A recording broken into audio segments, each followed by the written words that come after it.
Bom, gente, vamos dar continuidade à nossa aula de Direitos Humanos. Conta pra mim, vocês saíram bem na prova? Tava fácil a prova, não é difícil não. Sim, eu me saí bem. Deu tudo certo, né? Aham.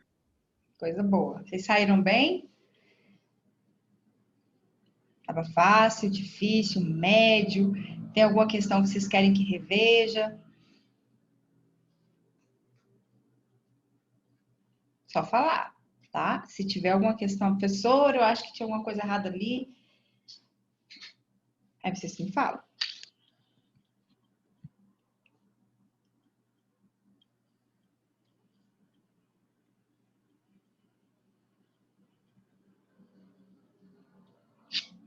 Gente, vamos lá. Vamos recomeçar então o nosso conteúdo?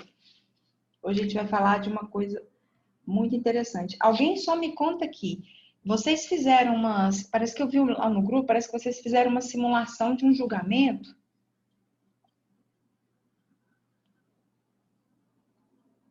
Gente, vocês estão aí?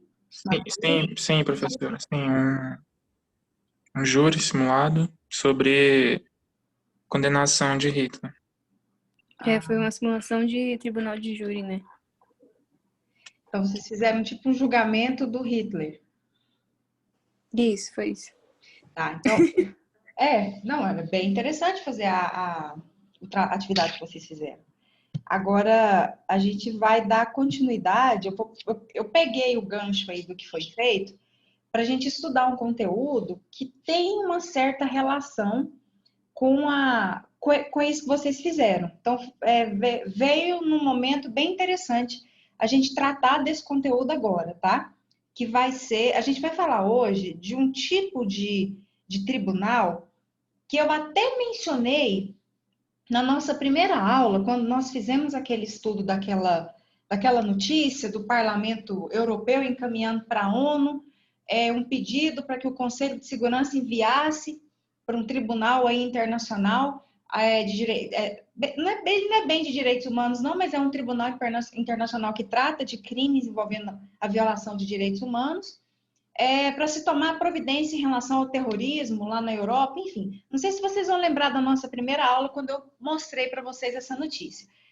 O que eu fiz? Eu aproveitei, a gente uma hora ia ter que ver esse conteúdo de qualquer jeito, eu só estou aproveitando o momento aí nesse período de vocês, que vocês simularam esse julgamento, para vocês conhecerem um tribunal internacional ligado aos direitos humanos, que vai tratar especificamente desse ponto que vocês fizeram. Não na forma da simulação que foi feita, mas, por exemplo, se Hitler fosse julgado hoje, ele seria julgado por esse tribunal, isso que a gente chama de Tribunal Penal Internacional. Então, hoje a gente vai estudar sobre o Tribunal Penal Internacional, tá? Então, é só aproveitando aí o momento que está aí na cabeça de vocês, esse julgamento que vocês simularam. E hoje a gente vai ter aí uma aula que acaba que a gente vai entrar um pouco numa parte meio criminal, mas numa parte criminal internacional. Tá. Eu até postei um material lá no AVA, vou compartilhar o material aqui, mas vamos conversar um pouquinho sobre esse Tribunal Internacional e tentar compreendê-lo. Primeiro, fazer uma contextualização histórica, situar esse tribunal, e aí sim eu vou apresentar para vocês o Tribunal Penal Internacional e as características desse Tribunal Penal Internacional. Vamos lá. Gente, olha só. O que acontece? Nós temos aí um momento pós-Segunda Guerra Mundial em que ocorre uma ascensão e uma internacionalização mais efetiva dos direitos humanos no mundo. Então, a gente tem aí no pós-Segunda Guerra Mundial, como vocês já ouviram, leram, estudaram e ouviram aqui eu falando. Uma assinatura de uma Carta das Nações Unidas, nós tivemos a criação da Organização das Nações Unidas, que a gente ainda vai ter uma aula de ONU. Eu não sei se vocês estão acompanhando, mas aconteceu essa semana a Assembleia Geral da ONU. Aconteceu agora, né? Está acontecendo, né? O pessoal ainda está lá envolvido. Que tem o seu maior órgão, como a gente já falou aqui várias vezes, Mas a gente vem aí de um contexto de criação da ONU em 1945. E ali, desde sempre, o Brasil ali fazendo parte até da própria criação da ONU, uma participação muito ativa, acho que nós já conversamos isso aqui na sala de aula. Na época, o ministro das Relações Exteriores era muito presente na Organização das Nações Unidas e acabou se destacando aí nessa criação. O Brasil teve realmente uma participação efetiva, histórica, lá na criação da ONU lá atrás. Bom, o que acontece? Com o fim da Segunda Guerra Mundial, aquelas pessoas que foram presas porque praticaram crimes contra a humanidade, o que são crimes contra a humanidade? E aqui daqui a pouco eu vou apresentar para vocês. Aqueles homicídios em massa, aquelas mortes em massa, em grande massa, a morte dos judeus, a morte de todas aquelas pessoas no contexto da Segunda Guerra, os deslocamentos forçados, todas aquelas torturas que aconteceram, enfim. Existe aí uma definição de crimes contra a humanidade. Em razão do cometimento dos crimes contra a humanidade, e crimes contra a humanidade, a gente não pode compreender como aquele crime praticado contra uma pessoa, não. Só uma pessoa, um crime simples, não. É um crime realmente pesado, é algo que realmente causa um terror, um horror. E a gente vai ver aqui, um criminoso que é julgado por esse Tribunal Penal Internacional, ele foi responsável por muitas mortes, por muitas situações terríveis que acontecem. A gente vai ver aí melhor quando a gente abrir o material aqui para vocês conseguirem visualizar. E até compreenderem que tipo de lei que criou esse Tribunal Penal Internacional. É só para vocês situarem como que surgiu esse Tribunal Penal Internacional. Mas, enfim, quando a Segunda Guerra acabou, aqueles principais generais ali, aquelas pessoas comandantes, aquelas pessoas envolvidas diretamente com poder de ordem, que participaram dos crimes, enfim, eles foram presos porque cometeram crimes. Só que naquela época, eles não poderiam ser julgados por um tribunal simples nos Estados Unidos, ou por um tribunal simples no Reino Unido, ou por um tribunal simples na França ou na Rússia, enfim, por um tribunal simples de países que venceram a Segunda Guerra Mundial. Não daria para fazer isso. Então, o que foi feito na época?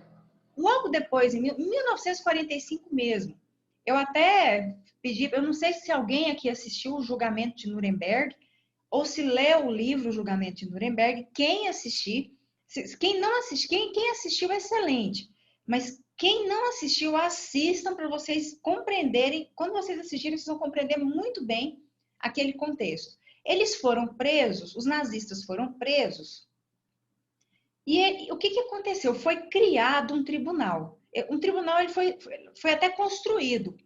Tem uma cidade, um local que se chama Nuremberg, lá na Alemanha, e em Nuremberg, por isso que se chama o julgamento de Nuremberg, em Nuremberg foi construído um tribunal, e esse tribunal foi construído para julgar esses criminosos do período do Holocausto. Então, eles já eram réus, eles estavam sendo processados, e olha como que a coisa foi pensada. Foi pensada da seguinte forma. Os Estados Unidos ali encabeçando o negócio, então vai ser assim, serão 4 juízes, serão 4 promotores, e esses réus terão direito aos seus respectivos advogados, eles têm o direito de defesa. E depois vou até contar para vocês qual foi a principal defesa que foi feita na época pelos nazistas. E aí foi construído um tribunal lá em Nuremberg, construído mesmo, que a cidade estava em ruínas. Foi levantado ali um tribunal, e aí os promotores começaram a se preparar, eles já estavam presos aguardando esse julgamento, o tribunal ficou pronto, pessoas da região, do mundo inteiro foram lá para acompanhar o julgamento dos nazistas, desses nazistas, pelo menos os principais, né, esses de Nuremberg foram os principais, que ficavam ali abaixo do comando de Hitler. Hitler só não foi julgado porque estava morto, porque senão, né, teria sido julgado teria sido preso e julgado lá no tribunal de Nuremberg junto com os outros. E o que aconteceu? Montou-se esse tribunal, e quando a gente tem um tribunal, eu acho que vocês já até simularam e viram, a gente tem aqui a figura dos promotores, que são aquelas pessoas que acusam, que fazem parte da acusação, temos os réus, que têm seus advogados de defesa, e tem os juízes, ou o juiz, que vai julgar e decidir ali aquela, né, a sentença, vai dar a sentença. A sentença é aquele ato lá que condena ou que absolve uma pessoa. Acho que, eu não sei se vocês tiveram essa visão no julgamento, mas geralmente forma-se assim. Tá. E esse tribunal, ele foi... Observem que o fato aconteceu, e depois que o fato aconteceu, que eles foram presos, o tribunal foi criado para julgar um fato que já tinha acontecido. Observem que não existia um tribunal antes. O tribunal foi criado depois. Isso no direito e nas relações internacionais, a gente chama de tribunal de exceção. O nome é esse, é um tribunal de exceção mesmo. A palavra exceção é igual a gente escreve normalmente. Até vou escrever aqui para vocês. Isso acontece, quando um tribunal é criado para julgar um fato que já aconteceu, a gente chama de tribunal de exceção. É um tribunal que é criado posteriormente ao fato. Hoje não existe essa possibilidade, é proibido no Brasil a criação de tribunal de exceção. Nem no mundo precisa mais, porque já existe o tribunal. Vocês podem perceber que, suponhamos que alguém aqui da sala tenha praticado um crime. Antes mesmo da pessoa aqui da sala praticar um crime, já existe uma vara criminal ali, com um juiz criminal esperando os problemas chegarem. Já existe. Não está sendo criado depois do que aconteceu. Se for criado depois, é tribunal de exceção. Isso não pode. Isso é vedado por lei, a criação de tribunais de exceção. Mas naquela época podia.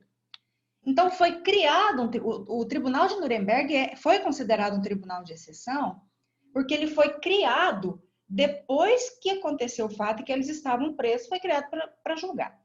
E naquela época, tinha 4 promotores, mas o que mais se destacou foi o promotor norte-americano, se eu não me engano, o promotor Jackson, uma coisa assim. Ele foi o que se destacou mais ali nos argumentos. Por isso que eu falo para vocês assistirem o julgamento de Nuremberg, que vocês vão assim, ter um conhecimento muito interessante, porque foi muito bem retratado em filme. Geralmente a gente recomenda alguns livros, quando é livro a gente recomenda livro, quando é um filme muito bem feito a gente recomenda o filme, e o filme realmente retrata muito bem aquilo que aconteceu naquele contexto. E acabou que muitos receberam a pena de morte como condenação, a sua grande maioria, o que não recebeu pena de morte, recebeu prisão perpétua, mas acho que foi o mínimo, pela menor participação, mas a maioria foi pena de morte mesmo. E depois desse período, alguns problemas aconteciam, e quando tinha esses crimes, criavam-se tribunais para julgar esses crimes. Então, a gente vem de um contexto histórico, de pós-Segunda Guerra, de criação de tribunais de exceção. Criação de tribunais de exceção. Aconteceu um genocídio no lugar X. Então, vamos criar um tribunal lá para aqueles casos. Aconteceu um genocídio em Ruanda. Então, vamos criar um tribunal para Ruanda, especificamente para Ruanda, naquele genocídio horroroso, horrível que aconteceu lá. Então, sempre acontecia, criava-se o tribunal. Acontecia, criava-se o tribunal. Tá. Chegou um certo momento em que perceberam que não estava certo, correto, criar tribunais após o que acontecia. Que o cenário internacional tinha que ter um tribunal permanente. Tinha que criar uma estrutura, um tribunal, para julgar esses crimes de maior gravidade, crimes contra a humanidade, crimes de genocídio, crimes de guerra, crimes de agressão, são os crimes de competência do Tribunal Penal Internacional. Permanente. Ou seja, pode acontecer o que for, que o tribunal já existe lá, então é só encaminhar o processo e o caso para esse tribunal específico. Só que isso demorou muito a acontecer.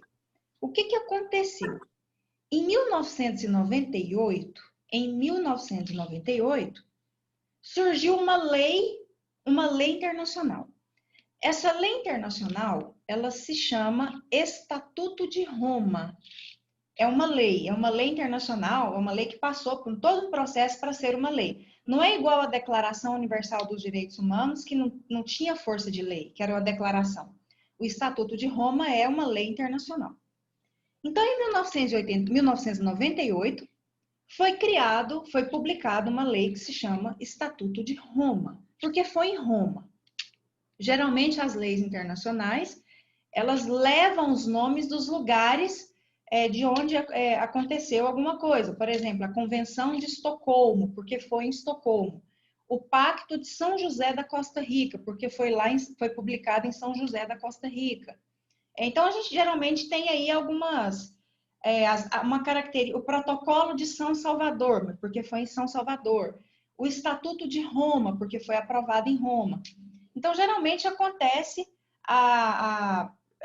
das leis internacionais receberem o nome dos locais onde elas são publicadas. A gente viu há pouco tempo, naquele contexto dos problemas das tragédias envolvendo mineração no mundo, teve uma conferência em Sendai, no Japão, em que passou uma lei lá, que é a Convenção de Sendai, porque foi em Sendai. Então, tem essa característica da lei internacional puxar o nome do lugar onde ela foi publicada.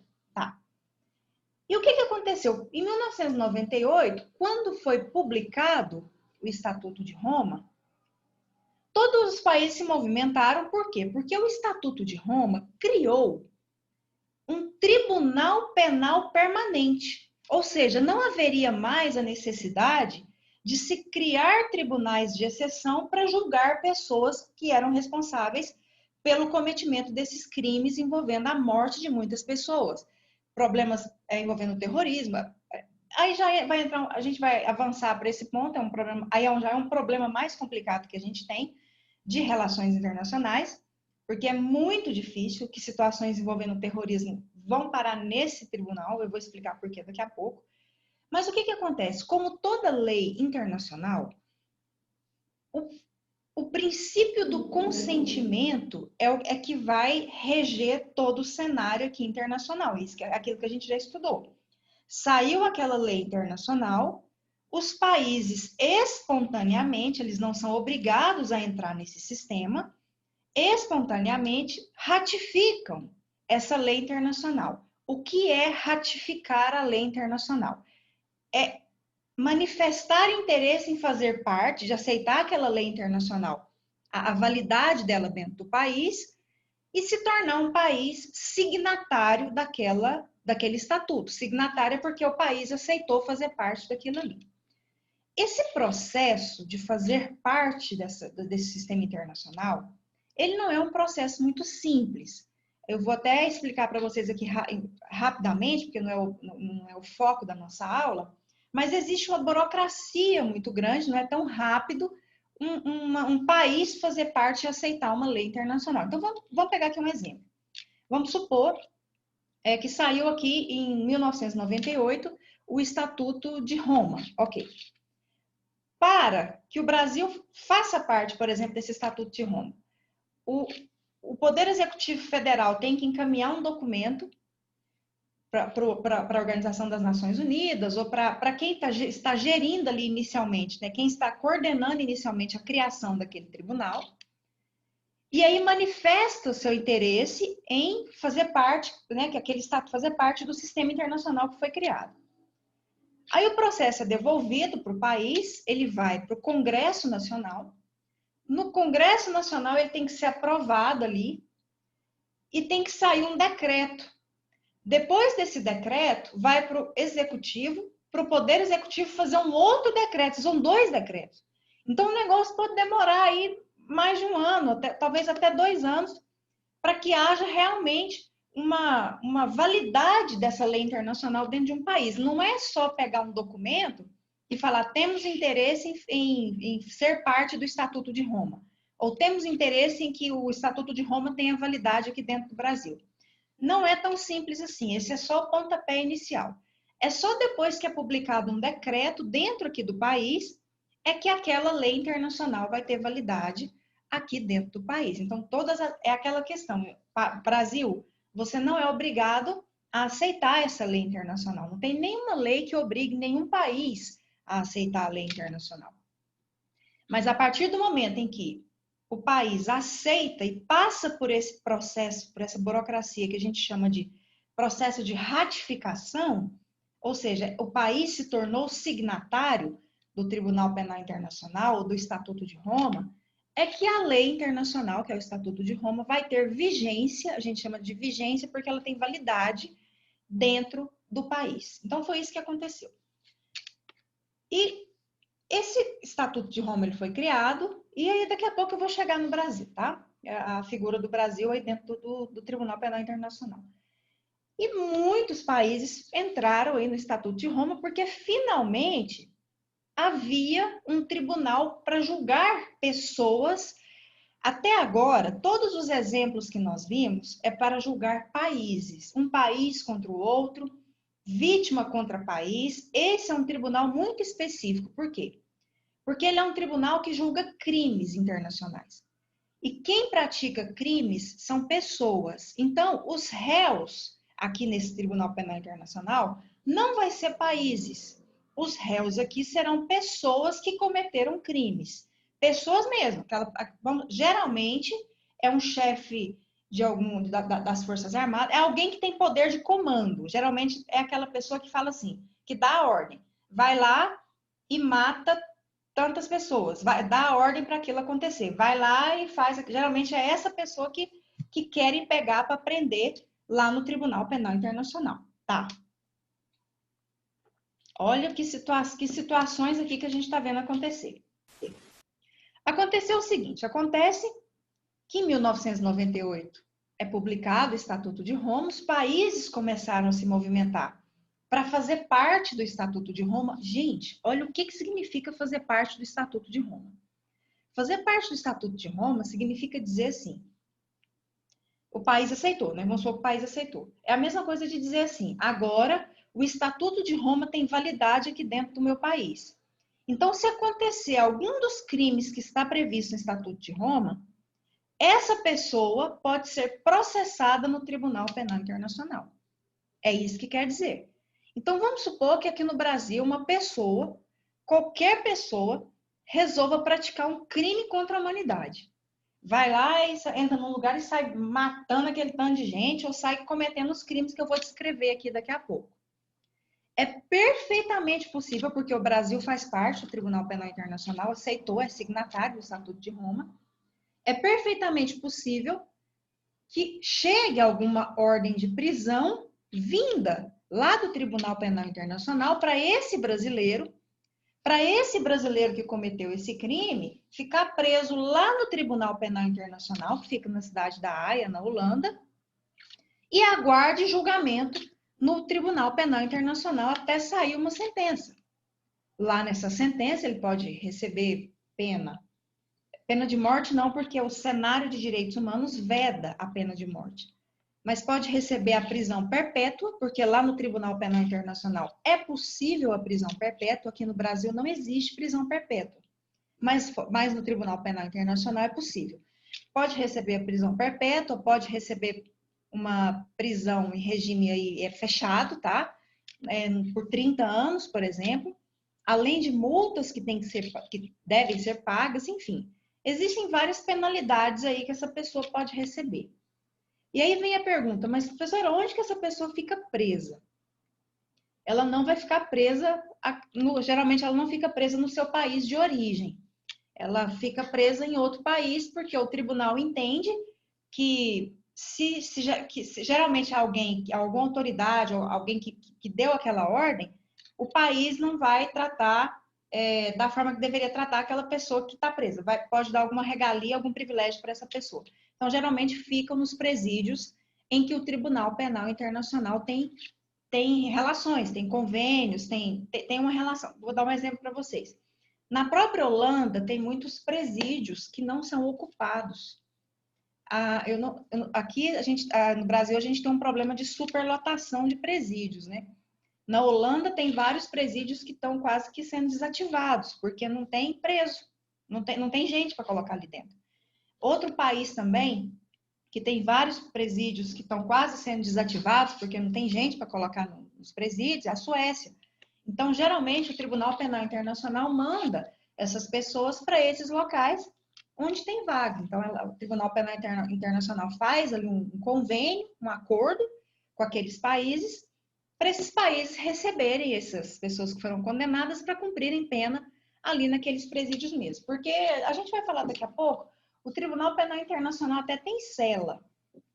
Só que as celas lá do Tribunal Penal Internacional são para presos provisórios, ou seja, só para aquelas pessoas que estão aguardando julgamento. Então, elas ficam presas lá. Depois que o julgamento passa, é que aí essas pessoas são encaminhadas para um outro presídio onde elas vão cumprir aquela pena que elas receberam na sentença. Mas, enfim, lá atrás, em 1998, os países começaram a se mobilizar para fazer parte desse Tribunal Penal Internacional, para o Estatuto de Roma ter validade, porque por questão de relações internacionais, por questão de diplomacia internacional, não ficaria muito bem no cenário internacional um país se recusar. Os países que se recusaram a aceitar o Tribunal Penal Internacional não eram muito bem vistos no cenário, porque não, por que você não quer aceitar? Então você vai praticar esse tipo de crime aí? Por isso que você não quer aceitar? Então ficava aquela conversa ali no cenário internacional que colocava o país numa situação complicada. A gente sabe que muitos países não fizeram parte aí do Tribunal Penal Internacional. Se vocês me perguntarem, por exemplo, a Síria nunca fez parte do Tribunal Penal Internacional. A gente até vê, né?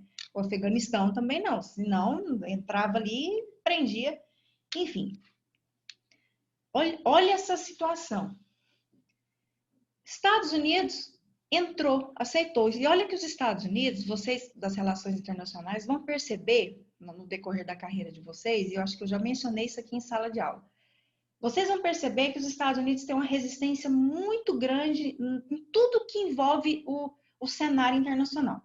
Então, eles não gostam muito de aceitar essas leis internacionais, de fazer parte de sistemas internacionais, porque geralmente eles falam, não, nós resolvemos os nossos próprios problemas internos aqui.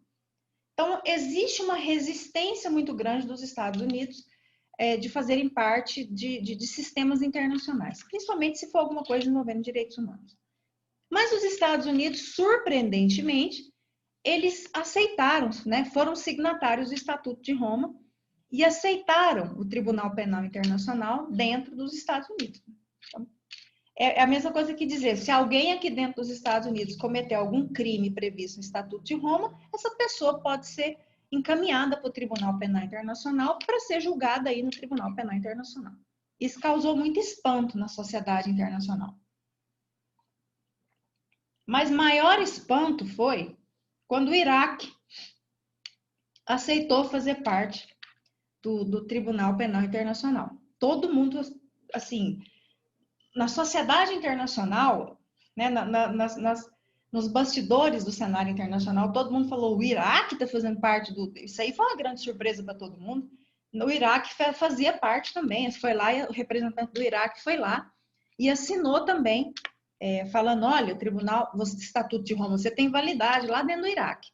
E se alguém lá praticar algum crime contra a humanidade, pode ser processado aí no Estatuto de Roma, no Tribunal Penal Internacional. E aí, tá, os países foram, e a coisa foi andando, o negócio foi... Enfim. O que aconteceu? Aconteceu que houve o ataque às Torres Gêmeas. Um dos maiores, talvez um dos maiores marcos em termos de terrorismo no mundo, um divisor de águas mesmo para se falar de terrorismo. A gente tem aí, depois do Estatuto de Roma, o ataque às Torres Gêmeas. E todos aqueles problemas naquele mesmo dia, envolvendo o atentado terrorista lá nos Estados Unidos. Deixa eu só admitir. Que houve um ataque às Torres Gêmeas, mas a gente sabe que se um avião não tivesse sido abatido, ou se não tivesse, né, caído, enfim, outras situações poderiam ter acontecido. Gente, eu acho que eu já até mencionei isso aqui com vocês, porque a gente solicitou acesso a toda a documentação para a gente poder fazer as pesquisas. Eu já mencionei isso aqui com vocês. No mesmo dia em que houve o ataque às Torres Gêmeas, o presidente dos Estados Unidos pediu para solicitar a retirada, porque funciona assim. Da mesma forma que um país tem liberdade para entrar no sistema internacional, ele tem também a liberdade para sair do sistema internacional. A entrada é burocrática, a saída, ela não é tão demorada como a entrada, vamos dizer assim. Ela é um pouco burocrática, mas ela não é tão burocrática como a entrada ali, naquele sistema internacional. Então, no mesmo dia, houve um documento que foi enviado para a Procuradoria do Tribunal Penal Internacional solicitando a retirada dos Estados Unidos do sistema. Nós vamos sair do sistema porque nós sofremos... Não colocou muito bem isso no papel, não, mas solicitou a retirada, mas a gente sabe os motivos. Eles iam começar uma caçada humana até chegar em quem no responsável pelo ataque, né? Pelo ataque terrorista. E se o país fazia parte do Tribunal Penal Internacional, se houvesse a morte de muitas pessoas, o dirigente do país ia poder, o presidente dos Estados Unidos, por exemplo, ou quem determinou, alguém das Forças Armadas, a secretária de Defesa, enfim, poderia responder alguma ação no Tribunal Penal Internacional. Então, eles já se precavendo, porque talvez eles já tinham alguma coisa ali em mente do que ia acontecer, já encaminhou um documento falando, retira os Estados Unidos desse sistema internacional. A gente não quer nada de internacional envolvendo possível ação internacional pela morte de pessoas aqui a partir de agora. No sistema internacional, não, vamos resolver internamente. No outro dia, o Iraque foi lá e solicitou a retirada também. Então, foi uma coisa que ficou muito marcante, porque no mesmo dia que aconteceu o ataque às Torres Gêmeas, foi alguém, né, que fica só nessa parte de relações internacionais, já entrou em contato com alguém que já entrou em contato com alguém que já chegou e falou, tira os Estados Unidos de lá. Tira porque o negócio não vai ficar bom, não. E a gente não quer ninguém responsabilizado aqui lá nesse tribunal. E no outro dia, o Iraque faz a mesma coisa. Encaminha um documento, chega lá na Procuradoria do Tribunal Penal Internacional e fala, retira o Iraque daqui. Aí a gente, quem estava acompanhando, já percebeu o que viria pela frente até se chegar nos responsáveis por esse ataque terrorista nos Estados Unidos. E aí dá para perceber o que aconteceu. Enfim, isso aí é só para mostrar para vocês como que foi esse início aí do Tribunal Penal Internacional. Agora, eu vou compartilhar com vocês um material para gente... Doutora, posso fazer uma pergunta antes disso? Claro. Primeiramente, a senhora me ouve bem? Eu não tenho certeza se meu microfone está funcionando muito bem. Ok. Então, a senhora disse que o Tribunal Penal Internacional não tolera a pena de morte, correto? Ele não prevê no seu estatuto a pena de morte. Sim. Ok, então, fazemos aqui uma comparação, um exemplo. O atentado às Torres Gêmeas ocorreu em Nova York. É um estado que não tem a pena de morte atualmente. Uhum. Se esse atentado tivesse ocorrido, por exemplo, no estado do Tennessee ou da Califórnia, onde existe a pena de morte, e o assassino fosse autuado em flagrante, levando isso como exemplo, e a polícia local decidisse condenar esse assassino à pena de morte, como que o estatuto, o direito penal internacional iria interpretar as coisas dessa forma? John, você entrou num ponto que nós vamos tratar bem aqui, ó. Nessa parte aqui, ó. Sua pergunta é extremamente interessante. Por quê? Deixa eu até adiantar aqui, nós vamos chegar nessa parte. Mas só para adiantar o que o John colocou, é o seguinte. O sistema internacional, ele existe, não só esse tribunal, tá? Isso que eu vou falar agora, vocês podem pegar para todos os tribunais internacionais. Os sistemas internacionais, eles existem. Os tribunais internacionais, eles existem, eles estão lá. Os países fazem parte ali daquele tribunal, ratificaram, são signatários. Mas uma pessoa só pode ser processada nesse tribunal se ficar comprovado que o sistema interno do país não funcionou. Então, como você deu um exemplo, você deu um exemplo que a pessoa cometeu isso e o Estado X fez alguma coisa, pode aplicar a pena de morte, então aqui funcionou. Então, o Tribunal Penal Internacional não vai poder fazer isso, por quê? Porque o país tem uma preferência. Isso a gente chama de caráter complementar do direito internacional e do próprio Tribunal Internacional. Então, o Tribunal Penal Internacional ele só vai atuar quando ficar comprovado que não houve a responsabilização dentro do país. é um requisito obrigatório. Porque se for denunciado lá no Tribunal Penal Internacional, o tribunal recebeu uma denúncia. Ó, lá nos Estados Unidos aconteceu isso, isso e isso. O procurador, na hora, vai encaminhar um documento e vai, talvez, até encaminhar uma equipe para ver se realmente aquelas pessoas estão sendo processadas. Se ficar comprovado que a pessoa já está sendo processada dentro do país, está recebendo a punição, porque tem uma preferência à punição nacional, então o Tribunal Penal Internacional ele não vai poder atuar. Entendeu? Não pode ter Sim, duas? sim. Então o país tem autonomia, né? Tem. Tem a preferência. Por que que tem, John? Aí já é um campo assim, muitas pessoas discutem isso em muitas pesquisas também, tá? É até um tema de muitas pesquisas na área de vocês. Porque tem algo, um poder que se chama soberania. É aquele poder, assim, que os estados têm, né? A partir do momento que nascem, já nascem com esse poder soberano. E existe um embate muito grande do cenário interno com o cenário internacional. Por que que existe esse embate? O principal motivo é a questão da soberania. Geralmente, o país vai lá, por uma questão de diplomacia internacional, vai lá e ratifica, entra no sistema. Mas basta uma decisão contra, algo que desagrade, que o país vai lá e já arrebenta com tudo e fala assim, nós temos soberania para isso. Então, como que o cenário internacional se organizou? Olha, nós não vamos deixar de existir por causa das soberanias, né? A sociedade internacional, os tribunais internacionais, as relações internacionais têm que existir. Só que o que nós temos que fazer? Criar mecanismos para não ter esse embate com os países. Quais são os mecanismos? Primeiro é o princípio do consentimento. País, você não é obrigado a entrar no sistema internacional. Porque você já imaginou se uma lei obrigasse um país a entrar no sistema internacional? Aí dá um problema. Porque o país é soberano para tomar as decisões. Tá. Então, criou o consentimento. Você não é obrigado a entrar. Mas, a partir do momento que você entra, você é obrigado a cumprir todas as regras desse sistema internacional. E outra questão que foi criada para evitar esse embate entre nacional e internacional é o seguinte: olha, nós existimos, nós somos o cenário internacional. Só que nós só vamos atuar quando o seu interno, os seus mecanismos internos não funcionarem. Se você não responsabilizar aí essa pessoa por esses crimes continuarem acontecendo, aí sim nós vamos entrar para tentar resolver isso aí.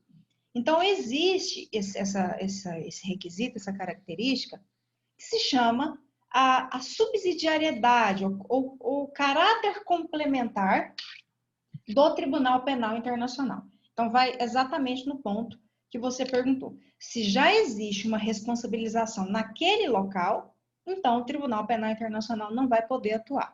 Não vão poder existir duas ações, uma no cenário internacional e aqui que esteja em andamento e aqui funcionando. Agora, também não adianta ter a ação aqui, vamos supor que aconteceu alguma coisa no Brasil. Também não adianta acontecer alguma coisa dentro do país, ter uma ação e essa ação está ali, tem 5 anos que está parada. Aí sim, aí também configura uma ineficácia dos mecanismos internos, tá? Tem alguém que quer fazer uma pergunta? Eu, professor. Oi, Matheus. Vocês estão me vendo? Sim. Tá. Então, eu queria fazer a pergunta sobre, por exemplo, a senhora mencionou que caso já tiver alguma pena, né? O país já tiver dado alguma resolução para aquele caso, né? Que é, por exemplo, o caso do John, né? Que ele citou. Uhum. Mas o Tribunal Penal pode recorrer a isso? Querer mudar meio que a sentença, recorrer ao julgamento que ele está sofrendo? Do país? É. Não. Assim, ele não pode interferir na...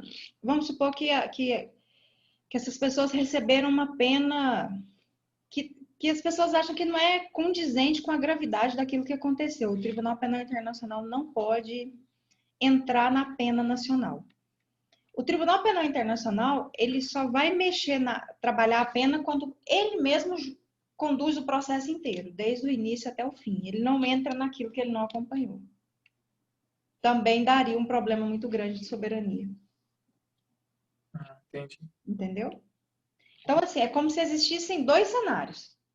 E o internacional, ele só pode entrar e começar a investigação até se chegar numa condenação, ou absolvição, também pode ser absolvido, se ele ficar comprovado que internamente não teve nenhum resultado. Só assim que o Tribunal Penal Internacional pode funcionar, tá?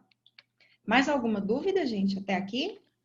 Professora, eu tenho uma dúvida. Fala, Duda. Assim, vamos supor, a senhora explicou aí que o Tribunal Penal Internacional não pode interferir no nacional, né? Mas me dê um exemplo, por favor, de quando ele pode interferir ou quando ele vai mexer com o crime, né? Vamos dizer assim. Uhum. Giovana, eu tive a oportunidade. Aqui, peraí. Deixa eu pegar aqui que vocês vão ver. Esses 3 casos aqui foram julgados pelo Tribunal Penal Internacional. O caso de Ruanda. O ex-comandante do Estado-Maior de Ruanda, tá aqui o nome dele, ele foi acusado de genocídio pelo Tribunal Penal Internacional para Ruanda. Ele foi responsável pela morte de 800 mil pessoas em Ruanda. O que aconteceu em Ruanda? Esse homem foi responsável pela morte de 800 mil pessoas e ele nunca sofreu um processo lá dentro. Nada, não tinha nada contra ele lá dentro. Só ia acontecendo, ninguém parava o homem, não. Ninguém freava o homem. Ele simplesmente ia dando ordem, ia mandando. Então, ele foi responsável por muito mais de 800 mil mortes. Aí, o que aconteceu? Não tinha nada, nada acontecia, nada se movimentava, o homem não parava, ninguém freava. A procuradoria, a denúncia, qualquer pessoa pode fazer uma denúncia, ou até o procurador lá do Tribunal Penal Internacional, se tomar conhecimento, pode agir também, de ofício mesmo, de espontânea vontade, determinou a prisão provisória dele pelo que estava acontecendo dentro do país. Então, aqui você tem um exemplo de um país, não sei se você... eu sempre recomendo uns filmes aí para vocês, mas assistam o Julgamento de Nuremberg. Mas, Giovana, tem um filme, eu não sei se vocês já viram, que se chama Hotel Ruanda. Vocês já viram esse filme? Ou já ouviram falar desse filme? Eu não. Depois Tem coloca... na Netflix? Eu já assisti. Eu já assisti. Tem na Netflix? Ele é só aquela história real daquele gerente do hotel que acolheu aquelas pessoas. Vocês viram isso? Nossa, é assustador o filme. Esse foi o homem responsável pelo que aconteceu em Ruanda. Aquilo é só parte do problema. Ele foi julgado pelo Tribunal Penal Internacional, porque nada acontecia com ele dentro do país. Então, são essas situações. Às vezes, ali o governante está fazendo, o comandante está fazendo a coisa, o país ali não faz nada para parar. Para isso, existe o tribunal, foi criado um tribunal permanente para agir, prender essas pessoas e fazer o julgamento dessas pessoas no cenário internacional. Professora, mas no no caso de seria... ditaduras comunistas. Oi? Perdão, pode ir, Giovana, por favor. É rapidinho, John, desculpa. Mas assim, então só acontece esse julgamento internacional quando há uma falta de leis nacionais. Então Falta de leis, punam esse cara. falta de leis, ou mesmo que tenha leis, não tem processo, os órgãos não funcionam, a coisa fica engavetada. Quando não tem, não faz nada. Não É existe. só no extremo mesmo, né? Só no extremo que vai para o julgamento internacional, né? Ou existem processos que estão demorando a solução. Ah, ok. Obrigada, professora. Pode ir, John. Desculpa aí. Não, Imagina, eu Giovana, acho tudo até bem. bom. Nossa, eu fico até feliz. Quando o Matheus abre essa câmera aqui, eu fico, né, maravilhada, porque é tão bom a gente deve ver. Eu queria tanto um dia conhecer vocês, porque eu não conheço vocês até hoje. Eu acho que só o Matheus até hoje que abriu a câmera e agora pelo menos eu estou ouvindo a voz de vocês. Para mim é muito bom. A gente movimenta a aula. Perguntem mais, tá? Então, professora, no caso de ditaduras comunistas como a Coreia do Norte, por exemplo, que todo mundo sabe os horrores que acontecem lá, mas é um país que é muito protegido, tanto pela China, em certa parte até pela Rússia. Como que funcionaria nesse caso? Todo mundo sabe os horrores que o ditador faz com a população. Eles podem intervir? Então, a sua pergunta, ela vai ser a mesma pergunta de quando a gente ouve assim, professor, e aqueles casos lá na Síria? E aqueles casos lá no Afeganistão? E o caso dos terrorismo, do terrorismo na Europa, a resposta vai ser a mesma. O Tribunal Penal Internacional... Oi, Adriana.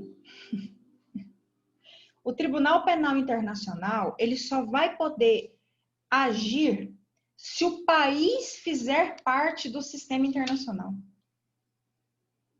Nós ainda temos essa questão. Então, se o país ele não assinou lá, não quero fazer parte desse sistema internacional. O Tribunal Penal Internacional ele não tem jurisdição dentro daquele país, porque o país não aceitou a lei internacional lá dentro. Entendeu o problema ainda? O outro problema? Sim, obviamente um país comunista como esse não iria aderir a um.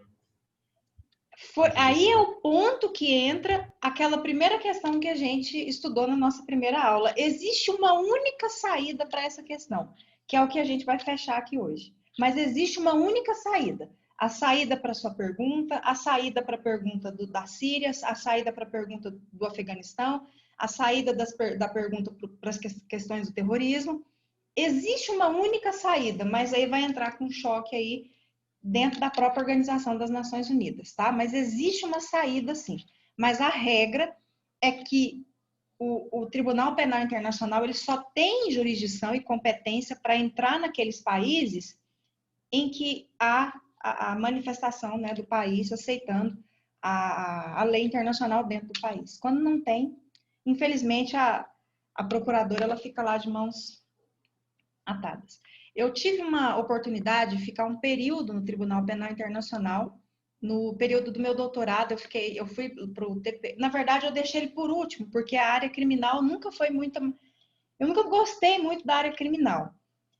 Mas lá eu fiquei dentro de um departamento que eu mexia mais com a parte do direito internacional do que a própria parte do direito criminal.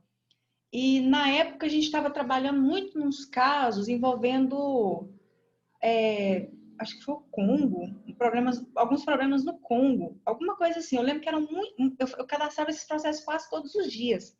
Estava tendo um problema lá no Congo, uma coisa assim. E a gente via que estava tendo um caso de genocídio lá no Congo e nada acontecia lá com as pessoas. E estavam chegando muitas denúncias, a gente cadastrava denúncia todos os dias. Pedido de investigação, pedido de investigação, pedido de investigação. E algumas pessoas até foram presas, elas ficaram lá nas celas do Tribunal Penal Internacional, lá do Congo, as famílias iam visitar.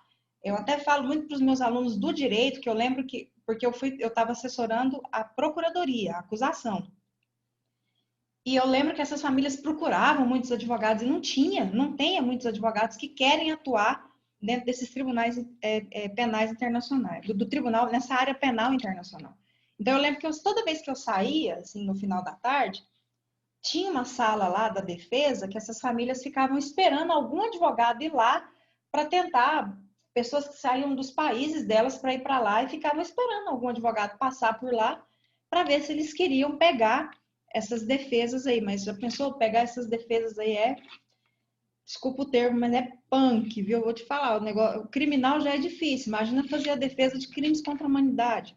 Como que né? A pessoa tem que realmente amar essa área do direito criminal. Mas, enfim, né? Vamos seguir aqui. Alguém tem mais alguma pergunta?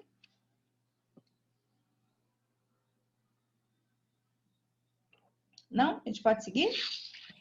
A senhora tem alguma coisa a comentar no caso da Venezuela? Sobre qual dos problemas? Porque, pelo menos, ela faz parte, né?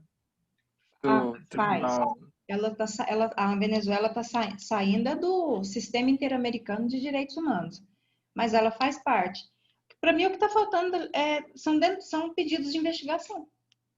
Mateus, qualquer pessoa pode fazer um pedido de investigação para o Tribunal Penal Internacional por algum problema de crime contra a humanidade dentro de um país. E isso até entrando assim num campo de legitimidade mesmo, vamos supor o seguinte exemplo, vamos supor que você citou a Venezuela, vamos citar qualquer outro exemplo, vamos pegar Argentina, Paraguai, Uruguai, Brasil, qualquer país. Vamos supor que está tendo algum problema na Venezuela E não chega o problema lá no Tribunal Penal Internacional. Qualquer pessoa pode fazer uma petição e encaminhar essa petição para o Tribunal Penal Internacional pedindo uma investigação naquele país pela ocorrência de alguns problemas. A pessoa junta documento, notícia, chegava muito isso lá. E aí a procuradora vai fazer a análise, é uma procuradora até hoje, a doutora Fatu, até hoje é a mesma procuradora. Ninguém quer aquela bucha, ninguém quer. E olha que eu fiquei lá, foi em 2000 e... deve ter uns 5 anos que eu passei por lá. Até hoje é a mesma procuradora. E aí, você me pergunta assim, professora, mas um brasileiro pode encaminhar um pedido de investigação na Venezuela? Pode. Um argentino pode encaminhar um pedido de investigação no Uruguai? Pode. Qualquer pessoa de qualquer nacionalidade pode redigir um documento e encaminhar para a Procuradoria do Tribunal Penal Internacional pedindo a investigação de algum problema que seja crime previsto no Estatuto de Roma. Não é qualquer crime. Eu vou mostrar para vocês aqui quais são os crimes que são de competência do Estatuto de Roma. Mas qualquer pessoa pode fazer isso, tá? O que falta é encaminhamento de denúncia, na minha opinião. É alguém chegar lá e provocar, porque daria perfeitamente para se instaurar investigações, pelo menos investigações, para ver se era caso mesmo de uma ação. A ação ela não começa automaticamente. Primeiro há uma investigação, depois da investigação, tipo que existe uma investigação, para depois da investigação ver se é caso de entrar com a ação contra essa pessoa ou não dentro do Tribunal Penal Internacional. A ação ela não é direto, tá? Deu para responder? Sim, sim. Entendeu? Bom, olha só. Tá, então aqui, essa logomarca é a logo do Estatuto de Roma. Toda vez que vocês forem fazer pesquisa sobre o Estatuto de Roma, do Tribunal Penal Internacional, a gente chama de TPI, tá? Tribunal Penal Internacional. Mas toda vez que vocês forem fazer pesquisa, se alguém um dia quiser escrever sobre o Tribunal Penal Internacional, a maioria dos artigos estão em inglês. E não tentem localizar TPI e colocar alguma coisa em inglês na frente, porque não vai aparecer. A sigla é ICC, International Criminal Court. O TPI é aqui para o português, é para nós. Aqui no Brasil a gente chama de TPI, porque traduziu. Mas, na verdade, se você até for acessar o site, você não vai achar o site TPI, Tribunal Penal Internacional. Vai ser ICC, é International Criminal Court. Então, ICC é a mesma coisa que TPI para quem for fazer pesquisa sobre o Tribunal Penal Internacional. Bom, então tá aqui, como eu disse para vocês, foi criado um Tribunal Penal Internacional permanente por uma lei internacional que se chama Estatuto de Roma, porque foi publicado em Roma. E esse tribunal foi criado e tem sede numa cidade que se chama Haia, lá na Holanda, que é a mesma cidade que a Corte Internacional de Justiça é sede. Aliás, lá na cidade da Haia, tem vários tribunais internacionais. Não sei se eu já falei para vocês, mas se você chegar lá e perguntar, eu quero ir num tribunal internacional, as pessoas vão falar qual? Aqui tem uns 18 tribunais internacionais, então você vai ter que perguntar onde é esse tribunal, dizer especificamente qual que é. No caso, vocês quiserem conhecer, é o ICC. Se um dia tiverem a oportunidade de irem na Holanda, não deixem de ir na cidade da Haia, porque principalmente na área de vocês, é onde está a sede dos maiores tribunais e organismos internacionais envolvendo esses tribunais do mundo, é a cidade da Haia, tá? Lá na Holanda. Para quem for, Amsterdã lá, a capital, você pega um trem, em 1 hora você chega na cidade da Haia de trem, no máximo, em 1 hora. É muito perto de Amsterdã. Bom, quando ele surgiu, ele foi aprovado por 120 estados, inclusive Estados Unidos, inclusive Iraque, então vocês podem ver que não é um tribunal que foi meio recusado pelos países, só que ele entrou em vigor internacional em julho de 2002. Olha quando que o Brasil assinou. O Brasil foi assinar em 2002. Aí lembra que eu falei que só tem validade quando é publicado um decreto? o decreto do Brasil foi de 25 de setembro de 2002. Então, olha o tempo que foi para o Brasil, para ter validade aqui dentro do Brasil. Então, só a partir, mesmo sendo criado em 98, só tem validade no Brasil se for um crime praticado depois dessa data aqui, ó, de 25 de setembro de 2002. Mesmo sendo criado antes, e o Brasil tendo apresentado toda a documentação antes, um brasileiro ele só pode ser responsabilizado no Tribunal Penal Internacional depois que é promulgado por esse decreto aqui de setembro de 2002. Aqui a gente tem o prédio do Tribunal Penal Internacional. O Tribunal Penal Internacional é um prédio que foge completamente da estrutura da Holanda. A Holanda tem uma arquitetura muito característica dela, principalmente com prédios antigos, com toda uma característica antiga, e o Tribunal Penal Internacional é extremamente moderno, ele é assim, foge, quando você olha os tribunais, você vê qual que é o Tribunal Penal Internacional, porque ele destoa completamente da arquitetura lá da região. Só que internamente, quando você entra na parte do cadastro de processo, na parte do setor de visitas, naquela parte mais assim, inicial, quando você entra, ele é bem moderno mesmo, tudo informatizado, mas a sala da sessão de julgamento, ela manteve uma arquitetura bem tradicional de tribunais internacionais mesmo. Isso aí é uma imagem de um julgamento dentro do Tribunal Penal Internacional. Essa parte cá, vocês podem ver que nem parece que está no mesmo lugar, mas é só a sala de julgamento que tem essa característica aqui. Tá? As demais dependências do prédio é uma arquitetura bem moderna. Bom, características. Primeiro é a independência do Tribunal Penal Internacional. O que significa essa independência? Essa independência significa o seguinte: uma vez que o país aceitou a lei internacional, o Tribunal Penal Internacional não precisa pedir aos juízes ou os procuradores autorização para ninguém para ir lá e processar uma pessoa que cometeu os crimes que estão previstos no Estatuto de Roma.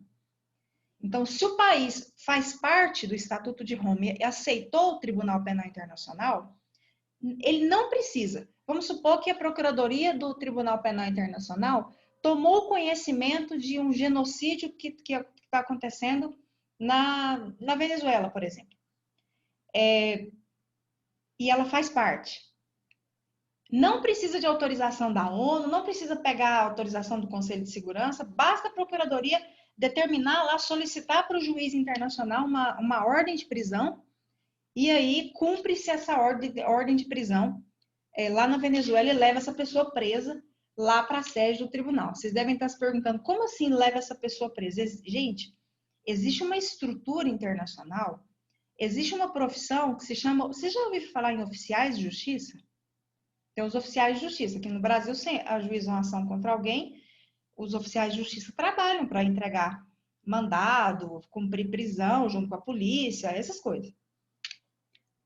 Existem oficiais de justiça internacionais. Então, os oficiais de justiça internacionais levam correspondências.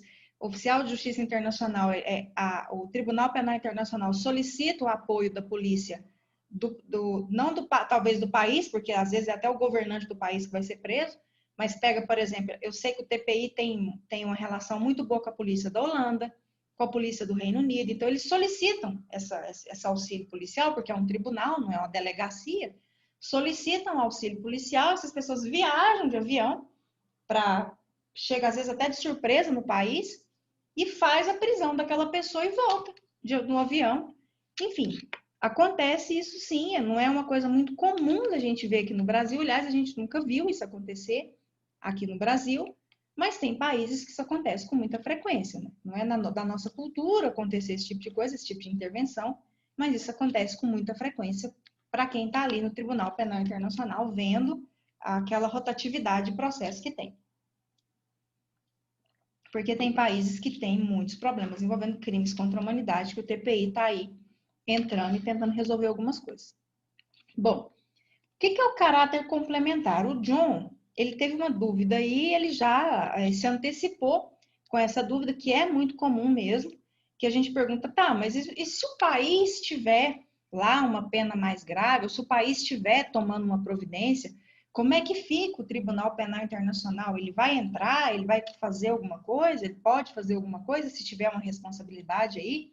Aí entra a situação de não. O Tribunal Penal Internacional, ele apenas vai atuar quando o sistema nacional não fizer nada. Quando os estados se mostrem incapazes ou não demonstrem efetiva vontade de punir os criminosos.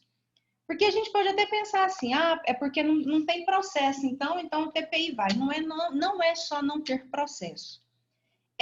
Pode até ser que tenha um processo, só que o país não está com nenhuma vontade de fazer esse processo movimentar. Esse processo está engavetado, esse processo está arquivado, você não consegue ver uma solução ali para aquela situação, ou então a coisa está acontecendo, ninguém faz nada, e aí busca-se o apoio do Tribunal Penal Internacional. Então, a gente chama isso de caráter complementar do Tribunal Penal Internacional. E aí a gente vê assim, qual que é a competência, que tipo de crime que o Tribunal Penal Internacional ele pode julgar? Que tipo de crime, né? Que ele pode... É qualquer crime? Não é qualquer crime. O Tribunal Penal Internacional ele tem competência para 4 categorias de crimes. A primeira é crimes de genocídio, crimes contra a humanidade, crimes de guerra e crimes de agressão. Daqui a pouquinho eu vou mostrar para vocês aqui no material o que é considerado crime contra a humanidade, o que é considerado crime de genocídio, o que é crime de guerra, o que é crime de agressão. Agora a gente vê aí o que é considerado esse, mas são essas 4 categorias. Quando você entra no Tribunal Penal Internacional e você entra na parte da Procuradoria, existe um painel e é por gavetas. Então, vem etiquetado, assim, as denúncias, porque, assim, chega lá os pedidos de investigação, isso tem que ser cadastrado no sistema, mas até ser cadastrado ficam dentro dessas gavetas. E nessas gavetas, fica uma etiqueta em cima. Crimes contra a humanidade, a outra gaveta, crimes de genocídio. Então, tem que tomar muito cuidado até na separação, para quem estiver fazendo o cadastramento desses pedidos de investigação, fazer a análise da forma correta. Então, é muito organizado lá dentro do Tribunal Penal Internacional. Crimes de agressão. Quem pode ser processado no Tribunal Penal Internacional? Ou seja, cometeu um crime, né? Esse réu, essa pessoa está sendo acusada. Quem pode ser acusado? Quem pode estar sendo processado no Tribunal Penal Internacional? Pessoas físicas maiores de 18 anos. Pessoas menor de 18, se tiver participação nesse tipo de crime, ele não pode ser processado no Tribunal Penal Internacional. Dentro do país, ele vai ser processado de acordo com as regras do país. Vamos supor que um brasileiro de 16 anos, por exemplo, pratique um crime de genocídio e participe, né, tenha participação num crime de genocídio. Ele não vai poder ser processado no Tribunal Penal Internacional e até aqui no Brasil ele vai ser processado por uma justiça diferente, que é o juizado da infância e juventude, porque aquele processo criminal, ele só pode acontecer com maiores de 18 anos também. O Brasil segue, é bem parecido o sistema, né, a idade. Nos Estados Unidos é um pouquinho diferente, não sei se vocês sabem, mas nos Estados Unidos não é bem a questão da idade. Aqui no Brasil o critério é biológico, então é uma idade de 18 anos. O Tribunal Penal Internacional também adotou um critério biológico de 18 anos. Os Estados Unidos adotou um critério que não é biológico, então vocês podem perceber que não tem uma idade lá específica. É um critério biopsicológico. Tem ali uma certa idade, uma restrição para uma idade, mas eles fazem uma análise psicológica daquele adolescente para ver se o adolescente tinha condições de ter o discernimento daquilo que ele está fazendo. Então, nos Estados Unidos tem uma característica um pouco diferente da nossa. Mas o TPI adotou o critério biológico, apenas biológico da idade. Então, fixou-se aí os 18 anos para poder ser processado no Tribunal Penal Internacional. Uma questão muito interessante, em relação a esses crimes do Tribunal Penal Internacional é que esses crimes nunca prescrevem. Olha isso, olha o tanto que essa questão ela é interessante. Porque o que acontece, gente? Quando uma pessoa comete um crime, existe um prazo para se responsabilizar essa pessoa. Não teria como eu entrar aqui em detalhes com vocês, o prazo, porque cada crime vai ser um prazo diferente. Mas, por exemplo, quem comete um crime X tem aí 10 anos para ser responsabilizado. Se não acontecer nada nesses 10 anos, prescreveu. Não sei se vocês já ouviram falar dessa palavra, prescrever. Prescrever significa não poder fazer mais nada mesmo porque passou o prazo. Prescreveu, não tem como fazer mais nada. Então, se uma pessoa cometeu um homicídio aí há 25 anos atrás, por exemplo, provavelmente ele não vai poder ser responsabilizado hoje porque já vai ter prescrito. Passou 25 anos, ninguém fez nada, pela lei brasileira prescreveu. Só que o Estatuto de Roma prevê lá nos seus artigos, que os crimes de competência do Tribunal Penal Internacional não prescrevem nunca. Então, se uma pessoa cometeu um genocídio, desde que tenha sido depois da criação do tribunal. Então, vamos supor que nós estamos aqui, vamos colocar lá que em 2010. 2010 a gente já tinha o Tribunal Penal Internacional. Vamos supor que uma pessoa de 20 anos naquela época lá praticou um crime. Vamos supor que passaram mais 20 anos, por exemplo. E aí o Tribunal Penal Internacional toma conhecimento disso aí. Essa pessoa pode estar com a idade que for. Podem passar, se a pessoa estiver viva, podem passar os anos que forem. Passou 30 anos aí, a pessoa está com 50 anos de idade. Essa pessoa ela pode ser processada no Tribunal Penal Internacional. Então, os crimes de competência do TPI, eles não prescrevem nunca. É o que a gente chama de crimes imprescritíveis. A pessoa cometeu o crime, é responsável por aquele crime, o Tribunal Penal Internacional, se tomar conhecimento décadas depois, ele pode iniciar um processo contra essa pessoa. Então, a pessoa não fica aí protegida pelo tempo. No Tribunal Penal Internacional não existe a figura do prescreveu, tá? Alguma dúvida até aqui?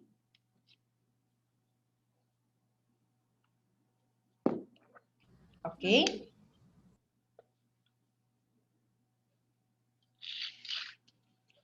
Podemos continuar?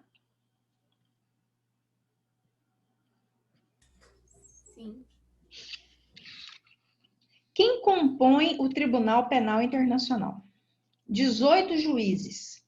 São 18 juízes que compõem o Tribunal Penal Internacional. Esses juízes, eles têm um mandato de 9 anos cada um. Então, venceu 9 anos, abre-se uma vaga, e aí existe aí o encaminhamento de nomes, que tem uma votação para quem vai ser o novo juiz do Tribunal Penal Internacional. Geralmente, eles fazem de uma forma que dê para todos os países mandarem, indicarem seus representantes para ter uma certa democracia, uma participação de todos os países que fazem parte do Tribunal Penal Internacional poderem indicar alguém para ser juiz do Tribunal Penal Internacional. Tá. Vocês devem estar se perguntando aí se algum brasileiro, se alguma brasileira já foi juiz ou juíza do Tribunal Penal Internacional. Sim, já tivemos uma juíza no Tribunal Penal Internacional, uma brasileira, que é a doutora Silvia Stein. Silvia Stein. Doutora Silvia, quem indica? É o chefe do executivo. É tipo a ministra do Supremo. Quando abre uma vaga, as instituições encaminham seus nomes, aí até chegar em 3, e aí o presidente da República que indica. É igual ser ministro do Supremo. Por exemplo, a OAB manda os nomes, o Judiciário manda os nomes, o Ministério Público manda os nomes, chega 3 nomes ali por votação, vai votação, votação, votação, até chegar 3 nomes ali no presidente da República, e o presidente da República escolhe um. E aí ele manda para o Tribunal Penal Internacional. Então, é muito parecido de como se tornar ministro do Supremo Tribunal Federal. A doutora Silvia Stein é uma juíza federal que se destacou muito no Brasil pelos seus estudos na área penal. Ela sempre gostou do criminal, mas ela sempre gostou do criminal internacional. Então, ela era uma juíza federal que sempre trabalhou com crimes federais e sempre publicou muito, escrevia muito, dava muita palestra, estudou muito o penal internacional. E a doutora Silverstein foi votada pelo judiciário, foi encaminhada, e na época, eu não sei que período que foi, não me lembro bem o ano que foi, mas já tem um tempinho já, porque o mandato dela já se encerrou há muito tempo, ela foi indicada para ser juíza do Tribunal Penal Internacional. Então, nós já tivemos uma brasileira ocupando aí a cadeira de juíza do TPI, do Tribunal Penal Internacional. O negócio é pesado mesmo, a pessoa tem que gostar do penal, e não é só gostar de crime, não. Tem que gostar do crime, do negócio pesado mesmo, porque eu vou falar para vocês, é muito pesado. Até o clima é pesado. Então tem que ter gostar mesmo dessa parte aí do penal internacional. Bom, uma coisa muito interessante nesses juízes é que a gente pensa assim, são 18, então sempre tem 18. Às vezes a gente observa, quem observa bem o Tribunal Penal Internacional, observa que tem mais, às vezes tem mais. Às vezes você está lá no Tribunal Penal Internacional, você olha, tem 20, 25 juízes. Ou tem 23, ou você vê ali, quantos juízes tem aí hoje? Não, tem 23, mas por quê? Se o estatuto fala em 18. Olha que interessante, isso aqui não acontece no Brasil, viu?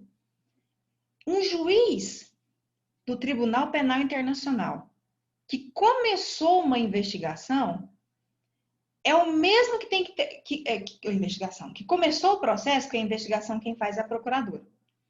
Um juiz que começou o processo, ele tem que terminar o processo. Então, vamos supor o seguinte, vamos supor que o Matheus é juiz lá do Tribunal Penal Internacional. Vamos supor que no 7º ano de mandato, chega para ele uma bomba lá envolvendo Ruanda, por exemplo. E ele é designado juiz do caso Ruanda. Aí ele vai, né, tomar todas as providências, ele vai fazer audiências, vai tomar decisões, vai, enfim. Até se chegar numa sentença. Mas para se chegar numa sentença no processo desse, gente do céu, demora muito. Porque imagina, o deslocamento de pessoas, ouvir testemunha, enfim.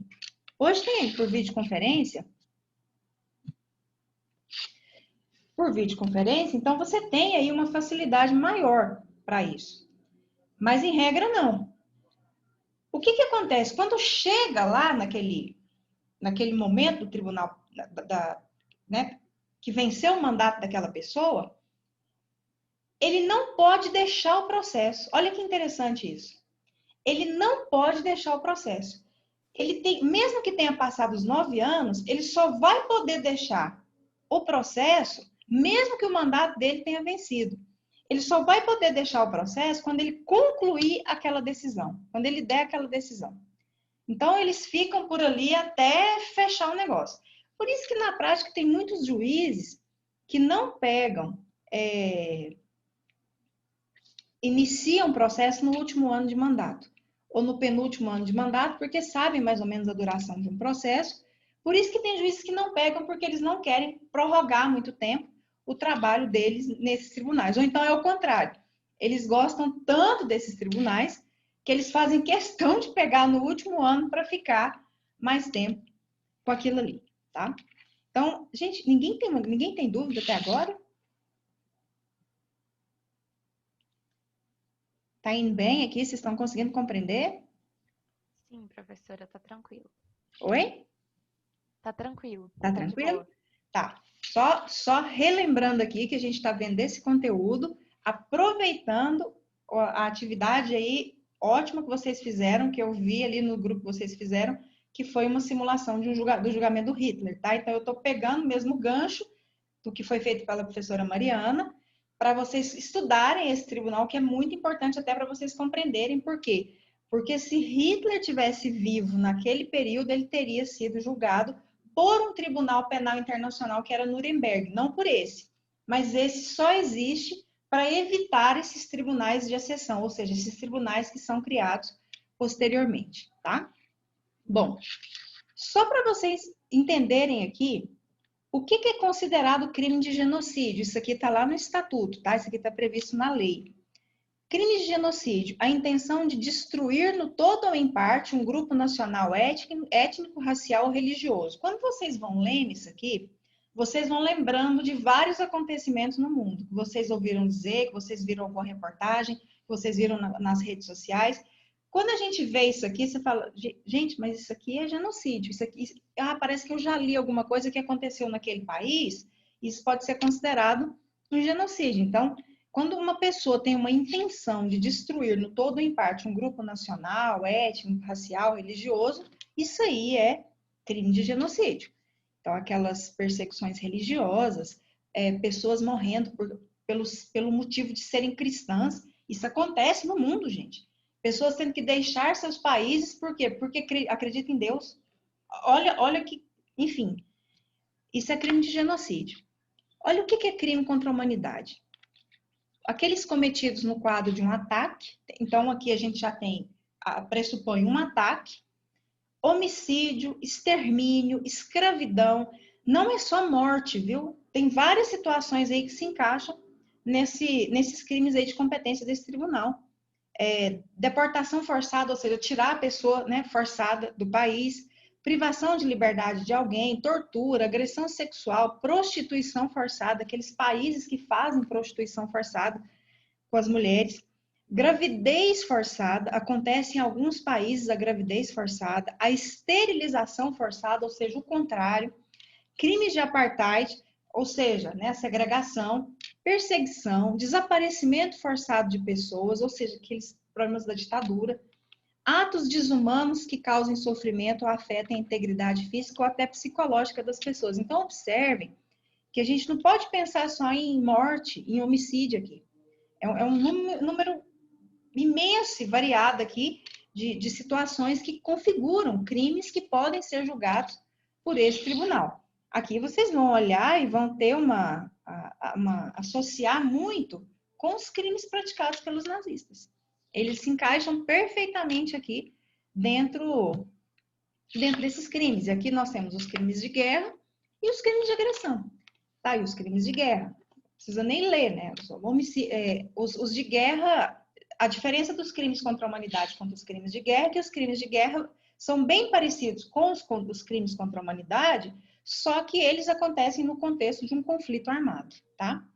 E os crimes de agressão estão previstos nessa resolução da Assembleia Geral da ONU, mas aqui é bem específico, quando é mais forças armadas com forças armadas de outro país. Por exemplo, as forças armadas de um país faz um ataque nas forças armadas de outro país, ou então as forças armadas de um país soltam uma bomba em outro país, por exemplo, e causa a morte de pessoas. Enfim, aqui já é bem específico. Então, aqui não é muito, não se preocupar muito, mas é muito interessante para a gente conhecer o que é considerado um crime contra a humanidade, um crime de guerra, um crime de agressão, enfim.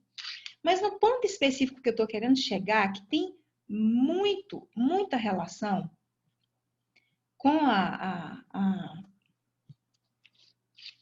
área das relações internacionais, e eu preciso, deixa eu só parar de compartilhar, porque aqui a gente já consegue. Aqui. Luana, você está com alguma dúvida? Sim, professora. Eu lembrei agora daquele ataque dos Estados Unidos, naquele general no começo do ano. A gente ficou até preocupado de acontecer uma terceira guerra mundial. Ele entra no crime de agressão? Aquele tipo de ataque ou não? Poderia entrar, sim, só que a questão que não ia adiantar nada, porque os Estados Unidos não fazem parte do TPI. Eles saíram, lembra? Mas poderia. Verdade. Aí é onde entra a área de vocês de uma forma muito forte aqui, né? Que é observar. É o ponto agora que eu quero trabalhar com vocês, é trazer isso para a área das relações internacionais. Olha só. Que foi as dúvidas de vocês, a maioria dessas dúvidas giraram em torno disso. Do que a gente conclui disso aqui, né, que pode contribuir para a área de vocês dentro desse conteúdo. Primeiro é compreender esse conteúdo aqui, aproveitando esse gancho que vocês simularam julgamento, isso é fantástico para vocês aprenderem, mas agora trazer isso para a área das relações internacionais. Gente, observem o seguinte. Primeira questão.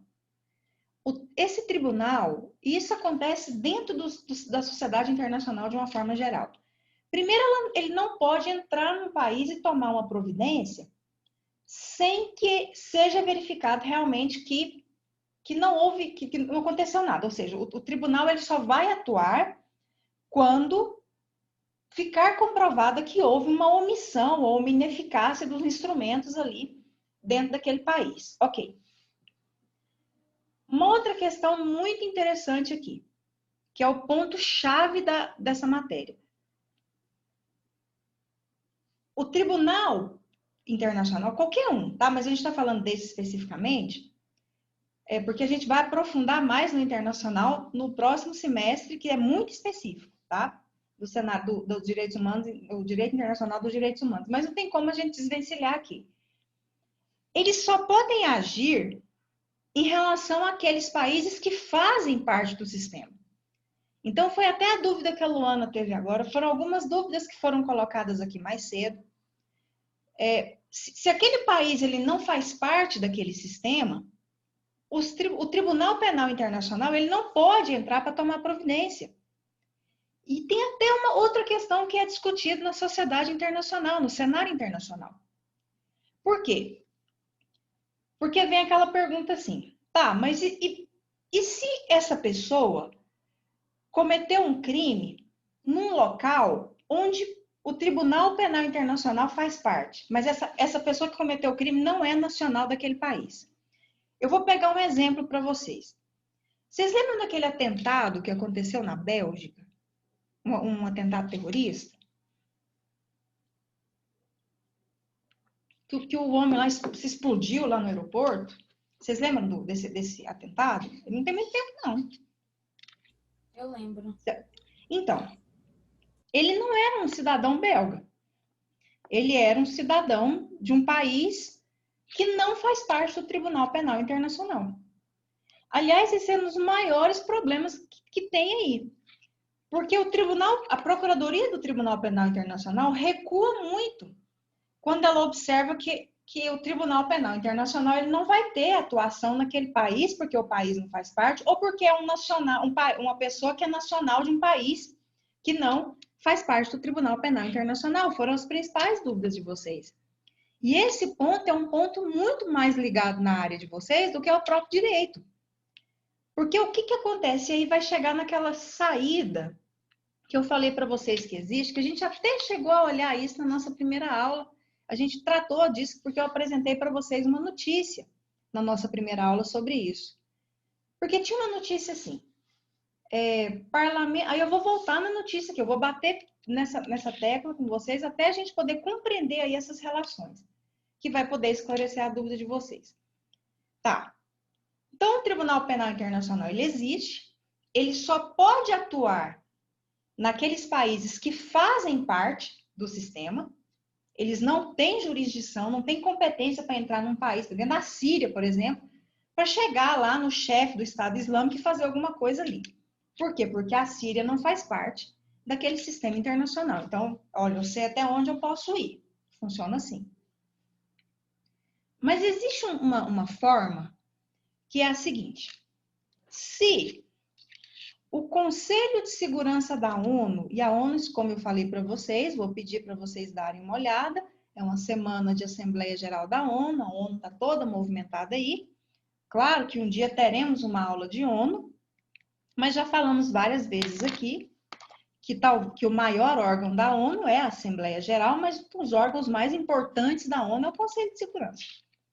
Se sair um documento, uma ordem, um pedido do Conselho de Segurança da ONU, só essa forma, viu? Falando assim, qual que seria a única saída possível? Se sair algum documento do Conselho de Segurança da ONU e esse documento for encaminhado para a Procuradoria do Tribunal Penal Internacional, dando um aval ou solicitando uma abertura de investigação em relação a algo que foi cometido num país que não faz parte, é a única saída internacional aí para que o Tribunal Penal Internacional vá lá e faça alguma coisa. instaure um pedido de investigação, faça, porque a gente sempre fica olhando. Vocês das relações internacionais vai ficar, gente, mas o terrorismo está lá acontecendo e não tem ONU, não tem nada, ninguém faz nada, ninguém toma providência. Agora que vocês sabem que existe um tribunal, esse tribunal não pode fazer nada. Tem que pensar dessa forma. Se o país não faz parte daquele sistema, infelizmente, o tribunal não pode fazer nada na defesa dos direitos humanos daquela população, né? Só se sair uma determinação ou algum pedido do Conselho de Segurança da ONU, encaminhando isso para a Procuradoria do Tribunal, e aí na próxima aula eu vou explicar melhor esses órgãos internos aí desse tribunal, dizendo que eles podem aí fazer essa investigação e uma possível ação lá na frente para poder punir essas pessoas, tá? Pessoas mesmo, porque nós estamos falando de um tribunal internacional. Na verdade, um tribunal penal. A gente não está falando de outros tribunais que punem países. Nós estamos falando de crime e é um tribunal que pune pessoas, tá? Gente, alguma dúvida? Ficou alguma dúvida até aqui?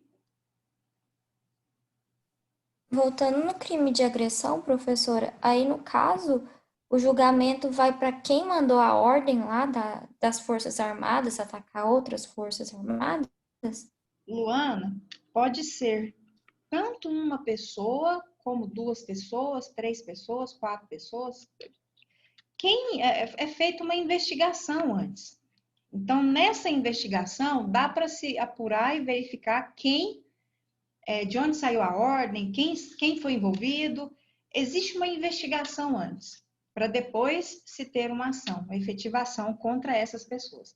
Pode ser uma pessoa, como pode ser 2, 3, 4 pessoas, tá? Ok? Obrigada, Deu para entender? obrigada. Deu sim. Mais alguma dúvida, gente?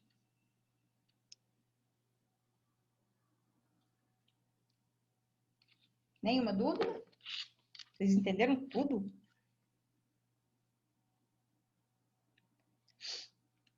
Só lembrando que estamos vendo esse conteúdo, pegando o gancho aí do julgamento do Hitler que vocês fizeram, né? E aí ficou bem interessante, bem propício para a gente poder ver a existência desse tribunal permanente no cenário internacional. Vamos fazer um estudo de caso aqui rapidinho, em relação a esse conteúdo nosso? Deixa eu ver se é isso aqui. Peraí. Vocês conseguem ver? Estão conseguindo ver aqui a tela?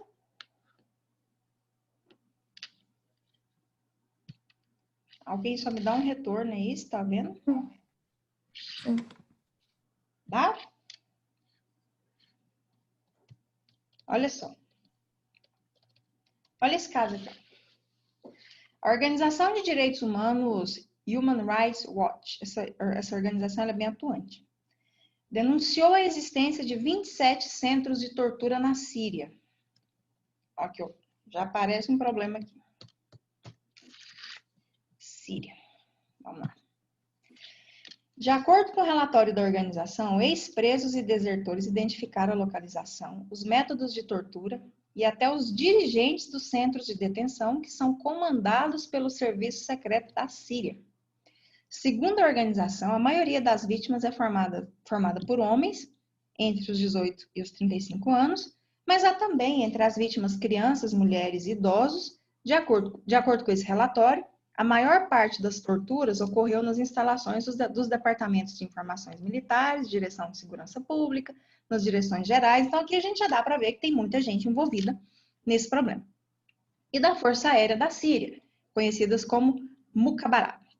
Neste caso, o TPI pode adotar alguma providência para punir o presidente sírio? Pelo que a gente estudou até agora aqui, o que vocês acham? Estou esperando. Vocês abrem esses microfones e chuta. A professora acha que sim, acha que não. Acha que sim por isso, acha que não por isso. O que vocês acham?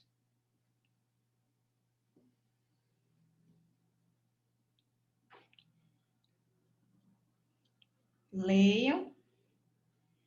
Vocês acham que o TPI pode tomar alguma providência para fazer alguma coisa contra essa pessoa?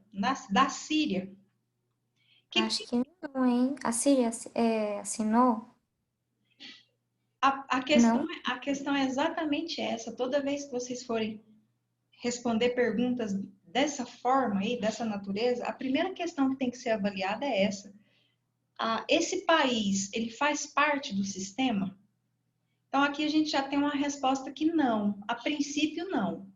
O Tribunal Penal Internacional, a princípio, por ele próprio, por aquela independência que a gente estudou, não vai poder adotar nenhuma providência para punir esse presidente, infelizmente, aí nesse contexto aí de problema, não. Porque a Síria não faz parte, né, não ratificou o Estatuto de Roma, mas, na verdade, não faz parte desse sistema internacional. O máximo que nós poderíamos ter aqui de saída seria qual? Que eu acabei de falar para vocês. Só se viesse um documento de onde? De segurança? Oi?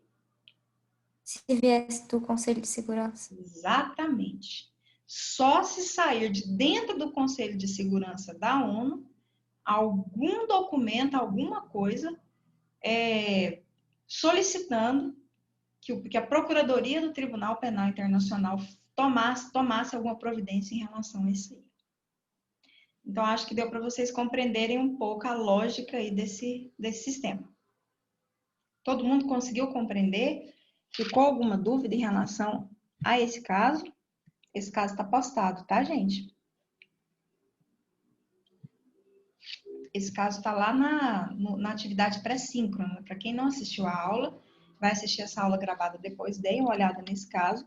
Mas é só para mostrar para vocês algumas questões das relações internacionais aí que vão afetar na atuação de órgãos internacionais, tá? E aí, gente, até agora tudo ok?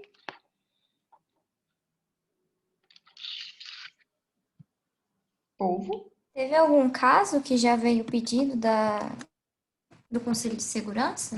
Ou ainda não? Ai, complicado. É complicado, porque o Conselho de Segurança da ONU ele tem um poder que eu sempre falo aqui. Que às vezes a gente pensa que o poder, um dos maiores poderes é o de aprovação, mas o maior poder é o de veto. E o poder de veto, ele é inerente ao Conselho de Segurança da ONU. Vetou, não sai nada. Deixa eu ver se eu consigo achar aqui para a gente poder lembrar. Olha, eu tenho uma notícia. Não tem como fazer isso aqui, peraí.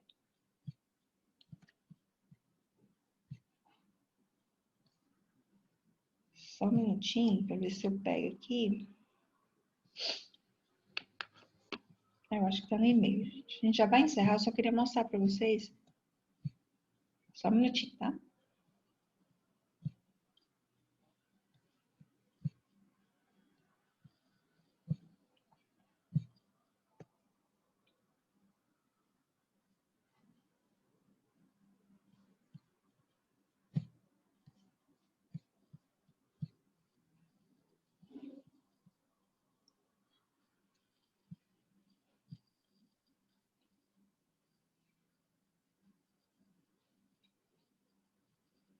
Tá abrindo aqui.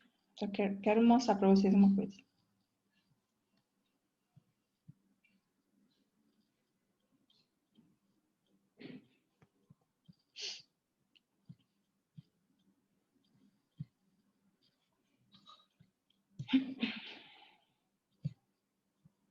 Tá.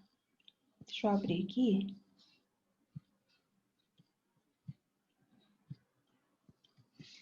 Vou compartilhar aqui com vocês. Olha isso aqui, ó. Isso aqui foi uma notícia que eu até me tinha mostrado para vocês já essa notícia, mas vai encaixar bem hoje. Isso aqui foi uma notícia que eu copiei, que saiu em todos os jornais do mundo e até em jornais aqui do Brasil. Olha isso aqui, ó. Parlamento Europeu quer crimes do Estado Islâmico julgados pelo Tribunal Penal Internacional. Por quê? Por que o Parlamento Europeu fez a interferência nisso aqui? Isso aqui é a área de vocês pura acontecendo dentro dos direitos humanos. O Parlamento Europeu se movimentou a sede do Parlamento Europeu na Bélgica, em Bruxelas, fez aquela reunião, se movimentou, saiu um documento lá de dentro do parlamento, e olha o que eles fizeram, eles aprovaram uma resolução, dentro de uma votação lá do parlamento, que exigindo para a ONU que remeta ao Tribunal Penal Internacional uma queixa contra o Estado Islâmico por crimes de guerra. Por quê? Porque o Tribunal Penal Internacional sozinho não pode. Porque a origem do problema está em países que não fazem parte do Tribunal Penal Internacional. Aí o que aconteceu? O Parlamento Europeu teve que se reunir pelo grande número de atentados terroristas na Europa, teve que se reunir para solicitar para a ONU. Quando a gente lê aqui exige a ONU, é dentro do Conselho de Segurança que vai sair alguma coisa. Que remeta ao Tribunal Penal Internacional uma queixa contra o Estado Islâmico. Ou seja, o Tribunal Penal Internacional estava esperando também. É aquela pressão.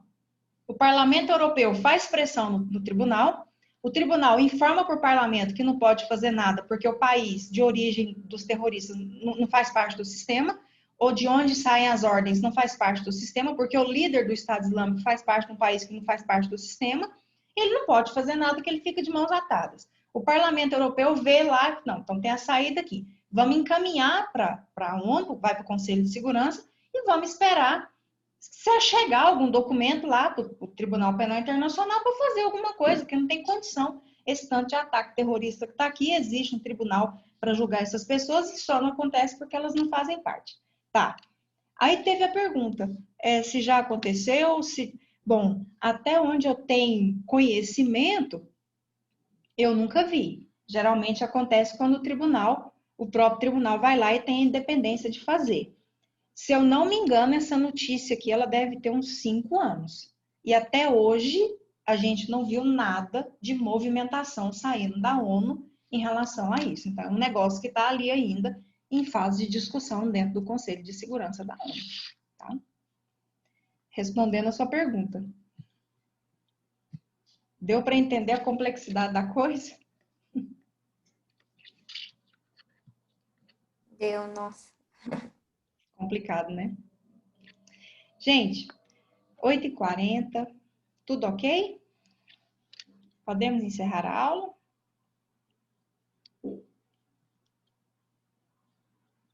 Ok? Gente, perfeito, então. Muito obrigada pela presença de vocês hoje na aula. Desejo para vocês uma excelente semana. Até quarta-feira que vem. Qualquer dúvida que vocês tiverem, me enviem, tá bom? E é isso. Alguém tem mais alguma coisa, alguma questão? Já estou sabendo que todo mundo saiu bem na prova, todo mundo tirou nota máxima. Vou tirar lá os relatórios de notas, tá? Se você até falando aqui novamente, se alguém tiver alguma questão envolvendo discussão de questão da prova, me manda o mais rápido possível para a gente ver, tá bom? Matheus, muito obrigada, viu?